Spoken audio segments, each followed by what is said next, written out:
"You should probably think about selling the house, Eleanor," my daughter-in-law said quietly beside the casket, as if my husband had already been gone long enough for her to start rearranging my life.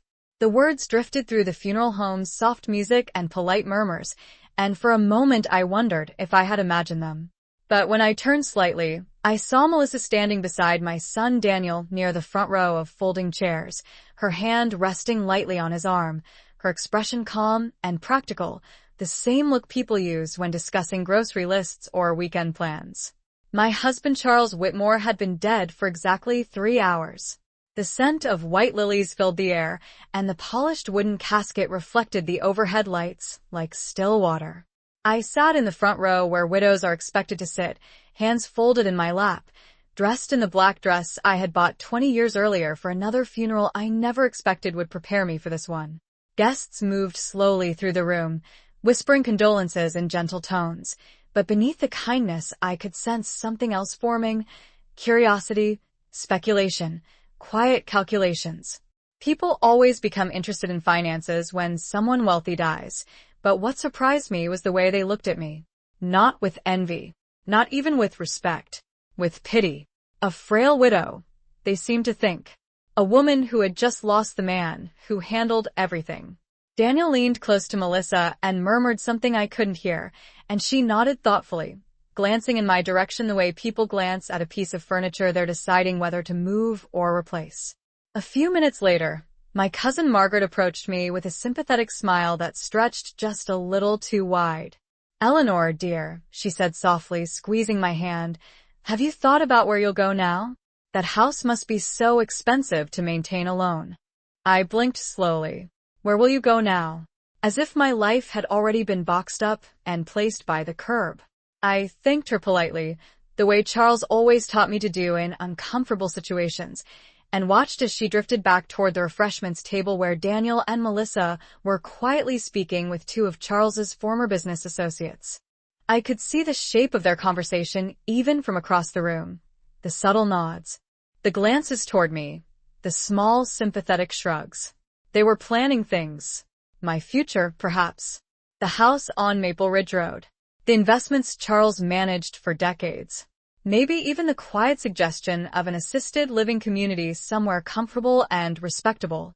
After all, a 71-year-old widow surely couldn't manage such things alone. I lowered my eyes toward the polished floor and allowed a small, almost invisible smile to touch the corner of my mouth. Not because the situation was amusing, but because it was so completely wrong. They thought I had been protected by Charles. They thought he had handled everything. They thought the widow sitting quietly beside the casket had no idea how the world worked without her husband. And as Melissa's voice floated softly across the room again, "It would probably be easier for her somewhere smaller," I realized something that made the entire scene feel strangely peaceful. None of them knew the truth. Not Daniel. Not Melissa. Not the whispering relatives circling the room like careful observers of a story they believed they already understood. They had already decided who I was. A helpless widow with no money and no control. And I had not mentioned the $28 million. After the last guest left the funeral home, the quiet felt heavier than the whispers that had filled the room all afternoon. The staff moved slowly through the space, folding chairs and gathering programs, their footsteps soft against the polished floor. I remained seated for a moment longer, watching the large double doors at the end of the hall where sunlight spilled across the carpet in a pale rectangle. Charles had always liked sunlight in the late afternoon. He used to say it made ordinary rooms feel honest. I wondered what he would have thought if he had heard the conversations drifting through this one. Daniel was standing near the refreshment table speaking with Melissa and 2 distant relatives who had suddenly become very interested in the practical details of my future. Their voices were low, but the room was quiet enough that fragments reached me anyway. Words like expenses and upkeep and selling floated gently through the air as if they were discussing the maintenance of an old car rather than the life of the woman sitting 10 feet away. I stood slowly, smoothing the front of my dress out of habit, and walked toward the guest book. Placed near the entrance. My name was already written there in careful handwriting from earlier that morning, Eleanor Whitmore, widow. The word looked strange on paper. Widow. It sounded smaller than the life Charles and I had built together over 4 decades. Melissa noticed me approaching and immediately changed her tone, her smile appearing with the smoothness of someone who had practiced it often.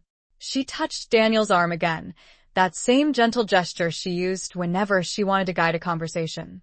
"Eleanor," she said kindly, "you must be exhausted. Today has been a lot for you." I nodded politely. "It has been a long day." Daniel looked at me with an expression that mixed sympathy with something else I could not quite name, perhaps uncertainty, perhaps calculation. He cleared his throat before speaking. "Mom, Melissa, and I were just saying that the house might feel very big now. Maybe too big." I looked at him quietly. The house on Maple Ridge Road had 12 rooms, wide windows, and a long driveway lined with old oak trees that Charles planted when Daniel was still a child. Daniel learned to ride his bicycle on that driveway. He learned to drive there too, nearly taking down the mailbox during his first attempt. That house was not simply large. It was the center of an entire lifetime. "I have lived there for 35 years, I said gently. Melissa tilted her head with a thoughtful expression. "Of course, and it is beautiful," she replied. "But maintaining a place like that alone can be expensive. Taxes, repairs, utilities. It adds up quickly." Daniel nodded as if confirming a financial forecast. "We just want to make sure you are comfortable," he added. Comfortable. The word floated in the air like a polite disguise for something much colder. I glanced once more at the empty rows of chairs behind us, and then toward the door where the afternoon light had shifted slightly across the carpet. Charles had always believed that patience revealed more about people than confrontation ever could. So I simply folded my hands together again and gave them a small, calm smile. They continued discussing possibilities around me, their voices full of practical concern. And all the while, none of them realized that every quiet assumption they were making about my future was built on a mistake so large it almost felt unreal. The parking lot outside the funeral home was nearly empty by the time Daniel offered to drive me home. The sky had begun to turn the pale gray color that comes just before evening, and the wind carried the quiet chill of early autumn through the rows of parked cars. I told him I preferred to drive myself, which surprised him more than it should have. Charles had always insisted that I keep my independence, even in the smallest ways, and after 40 years together some habits remained stronger than grief. Daniel hesitated for a moment before nodding, but I noticed the quick glance he exchanged with Melissa, as if my simple decision complicated a plan they had already begun forming. We walked together across the asphalt in silence until we reached our cars. My sedan sat exactly where I had left it that morning, a thin layer of fallen oak leaves gathered near the windshield. The drive back to Maple Ridge Road took just under 15 minutes, the same route I had driven thousands of times before. Yet the neighborhood looked different now. Perhaps it was the quiet, or perhaps it was the strange feeling that the world had already begun rearranging itself without Charles. When I pulled into the driveway, the long shadows of the oak trees stretched across the pavement like dark ribbons. The house stood exactly as it always had, tall windows reflecting the fading daylight, the porch light already glowing softly near the front door. For a long moment I remained in the car with the engine turned off, listening to the familiar creak of branches in the wind. Inside that house were 40 years of mornings and dinners and quiet evenings reading beside the fireplace. Inside that house were the photographs Daniel had taken during his first school play, the framed newspaper article about Charles's first business expansion, and the old wooden table where we had celebrated every holiday since 1989. It had never occurred to me that anyone might think I could simply leave it behind like an outdated piece of furniture. I stepped out of the car and walked slowly up the front path. The porch boards made the same soft sound they had always made beneath my shoes, and when I opened the door, the scent of cedar and lemon polish greeted me like an old friend. Charles had always liked the house kept neat. Order, he used to say, makes it easier to see the truth. I placed my purse on the hallway table and removed my coat, hanging it carefully in the closet before walking into the living room. The late sunlight filtered through the tall windows, casting long golden lines across the rug. Charles's reading chair sat exactly where he had left it 2 nights earlier, a folded newspaper still resting on the arm. I stood there quietly, letting the silence settle around me. Then my phone vibrated gently inside my purse. The name on the screen was one I had not seen in several weeks. Harold Bennett, Charles's attorney. I answered the call and heard his calm voice on the other end of the line. "Mrs. Whitmore," he said politely, "I wanted to check on you after today. And there is something important we should discuss when you feel ready." I looked around the room once more, at the photographs and the quiet afternoon light stretching across the floor. "I believe," I said slowly, "that conversation may be sooner than you expect." After I ended the call with Harold Bennett, I remained standing in the quiet living room for a long moment, holding the phone loosely in my hand. The house felt different now, not empty exactly, but still, like a room waiting for someone to finish a sentence that had been left hanging in the air. I walked slowly toward the kitchen and poured a glass of water, the familiar sound of the faucet echoing softly through the house. Charles had always believed that routine kept the mind steady during difficult moments. Drink water. Sit down. Think clearly. I carried the glass to the dining table, where we had eaten dinner together almost every evening for 40 years. The chairs were still pushed in neatly, the polished wood reflecting the warm light from the overhead fixture. It was strange how ordinary everything looked when life itself had shifted so suddenly. I sat down and allowed my thoughts to drift back to a conversation Charles and I had shared nearly 2 years earlier. It had been late on a quiet Sunday afternoon, the kind of afternoon when sunlight pours through the windows and the house feels peaceful in a way that cannot quite be explained. Charles had been reviewing paperwork spread neatly across this very table, reading through documents with the same calm focus he brought to every business decision he ever made. I remember asking him why he looked so serious that day. He smiled in that quiet way of his and tapped the stack of papers gently with his pen. "Preparation," he said. "It is never dramatic when you do it correctly." I laughed at the time, because Charles always spoke about planning the way other people speak about weather. Practical, unemotional. But that afternoon he had looked at me more carefully than usual before continuing. "Ellie, people often reveal themselves when circumstances change, especially when money is involved." I remember rolling my eyes and telling him our family was not like that. Daniel had grown up in this house. We had raised him to value kindness and respect. Charles listened patiently and then gave a small shrug. "I hope you are right," he said gently. "But hope is not a strategy." He then slid one of the documents across the table toward me and explained the structure he had created over the past decade. Trust accounts, investment portfolios, equity shares from the company he had expanded during the early years of our marriage. Charles never enjoyed talking about money, but he believed deeply in security and independence. By the time he finished explaining everything, the sunlight had shifted across the floor and the room had grown quiet again. I remember asking him why he was telling me all of this so carefully. Charles leaned back in his chair and folded his hands together, studying my face with the calm patience that had guided him through every challenge of his career. "Because someday," he said softly, "people might assume things about you that are not true." At the time I had thought he was simply being cautious. Now, sitting alone at the same dining table years later, I realized he had been preparing me for something far more predictable than grief. He had been preparing me for the way people change when they believe a widow has no power. The house remained quiet long after the sun had disappeared behind the oak trees, and the evening settled gently over Maple Ridge Road like a slow curtain closing at the end of a play. I turned off the kitchen light and walked back toward the living room, my footsteps soft against the hardwood floors that Charles had insisted on restoring himself nearly 15 years ago. He used to say that good craftsmanship lasts longer than most plans people make in life. I sat down in the chair across from his, the one I usually occupied while he read the evening news, and for the first time since the funeral, I allowed myself to breathe without the weight of other people watching me. The phone call from Harold Bennett had stirred memories that were no longer distant. Charles had never been careless with anything that mattered, especially not with the future. I picked up the small leather notebook that rested on the end table beside the lamp. Charles kept notes there from time to time, reminders and thoughts written in his careful handwriting. One page near the middle caught my attention. The ink had faded slightly, but the words were unmistakably his. "People often show their true priorities when they believe someone else has none." I closed the notebook slowly and leaned back in the chair.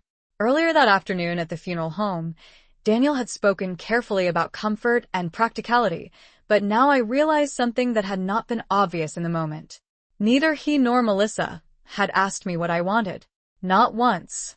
They had spoken about the house, about expenses, about what might be easier for me, yet the conversation had always moved forward without my voice guiding it. It had the tone of a meeting where decisions had already been made before the person most affected had entered the room. My phone vibrated softly again on the table beside me. A message from Daniel appeared on the screen. Mom, Melissa, and I were thinking it might be helpful if we sat down tomorrow and talked about the house and finances. I read the message twice before placing the phone back down without replying. Outside the window, the porch light cast a warm circle across the driveway, illuminating the same oak trees that had stood there since Daniel was a child. I remembered him running beneath those branches with a baseball glove that was almost too large for his hands, Charles standing at the edge of the yard offering patient instructions. Life had once been very simple inside this house. I stood and walked slowly toward the window, looking out at the quiet street. The assumptions being made about my future had arrived quickly, almost as if people had been waiting for the moment when Charles would no longer be standing beside me. Perhaps that was exactly what had happened. I turned away from the window and picked up the phone again, scrolling through my contacts until I found the number Harold Bennett had used earlier. Charles had trusted him for more than 20 years. If there was anyone who understood the structure Charles had carefully built around our life, it would be Harold. I pressed the call button and waited while the line connected, listening to the calm ringing tone echo through the quiet room. Because if Daniel and Melissa wanted to discuss the future tomorrow, then it was probably time for me to understand exactly how secure that future already was. Harold Bennett answered on the third ring, his voice calm and steady in the way that always reminded me why Charles trusted him so completely. "Mrs. Whitmore," he said warmly, "I was hoping you might call this evening." I walked slowly back toward the dining table as I spoke, resting my hand lightly on the back of one of the chairs. "Harold, I think it would be helpful if we met tomorrow," I said. There was a short pause on the line, the kind of thoughtful silence that comes from someone choosing their words carefully. "I suspected that might happen," he replied. 10 o'clock in the morning would work well if that is convenient for you." I agreed, and after we exchanged a few simple details about the meeting, the conversation ended as politely as it had begun. When the call ended, the house returned to its quiet rhythm again. Outside, a car passed slowly along Maple Ridge Road, its headlights sweeping briefly across the living room walls before disappearing into the night. I turned off the remaining lights downstairs and made my way up the staircase, pausing halfway up to glance down at the hallway below. Charles used to stand at the bottom of those stairs every evening when Daniel was young, reminding him not to run too quickly. Some memories remain in places long after the voices fade. The next morning arrived with a pale autumn sun filtering through the tall bedroom windows. I dressed carefully, choosing a simple navy suit that Charles had always said looked professional without appearing severe. By the time I stepped outside, the air carried the crisp scent of fallen leaves, and the sky had that clear brightness that often follows a cool night. Harold Bennett's office sat 12 miles away in the center of town, a distance that usually took about 20 minutes to drive. As I pulled into the parking lot, the brick building looked exactly as it always had, solid and unassuming, the brass nameplate beside the front door reflecting the morning light. Inside, the receptionist greeted me with quiet sympathy and guided me toward Harold's office at the end of the hallway. He stood as I entered, offering a gentle handshake and a respectful nod that carried none of the assumptions I had heard the day before. "Mrs. Whitmore," he said calmly, gesturing toward the chair across from his desk. Several folders rested neatly in front of him, arranged with the careful order that Charles had always appreciated. Harold opened one of the folders and adjusted his glasses slightly before looking up at me. "Your husband was a very deliberate man," he began. "Over the past decade, he structured his estate to ensure that you would have complete independence and control." He turned the first document toward me so that I could see the figures printed clearly across the page. Investment accounts, trust allocations, and ownership shares appeared one after another in neat columns of numbers. Harold explained each section patiently, his voice steady and precise, as he described the full structure Charles had built. By the time he finished, the total value of the estate rested quietly at the bottom of the page, a number that stretched far beyond the assumptions people had whispered about the day before. Enough to surprise most people, what stayed with me more than anything was the calm certainty in Harold's voice. Charles had prepared for everything. Not just for the practical matters of property and investments, but for the moment when assumptions would begin forming around the quiet woman everyone believed they understood. The drive back to Maple Ridge Road felt different from the drive the day before. The same streets passed by, the same small coffee shop on the corner, the same hardware store Charles liked to visit on Saturday mornings, yet the world now seemed clearer somehow, as if the pieces of a puzzle had quietly shifted into place. When I turned into the driveway, the oak trees rustled softly in the light breeze, and the house stood waiting exactly as it always had. I parked the car and sat for a moment looking at the front porch, where Charles used to sit in the evenings with a cup of coffee, watching the sunset fade behind the trees. Across from me at the dining table, Melissa folded her hands together neatly before speaking. "Eleanor," she began gently, "we have been thinking a lot about what might be easiest for you moving forward." Daniel nodded in agreement, leaning slightly forward in his chair. I listened quietly as they spoke about property taxes, about maintenance costs, about the practical advantages of downsizing to something smaller and easier to manage. Their voices carried the same confident tone I had heard the day before, the tone of people who believed they were explaining reality to someone who had not yet accepted it. When they finally finished outlining their concerns, the room fell silent for a moment. I looked at both of them calmly, then rested my hands on the table beside the leather folder that contained the truth neither of them had imagined. And for the first time since Charles had passed away, I allowed myself to smile very slightly. Melissa's expression softened in that careful way people use when they believe they are being generous. She leaned slightly forward across the dining table, folding her hands as if she were presenting a thoughtful solution rather than a conclusion that had already been decided. "Eleanor," she said gently, "we just want to make sure everything is manageable for you. Houses like this can be overwhelming after a loss."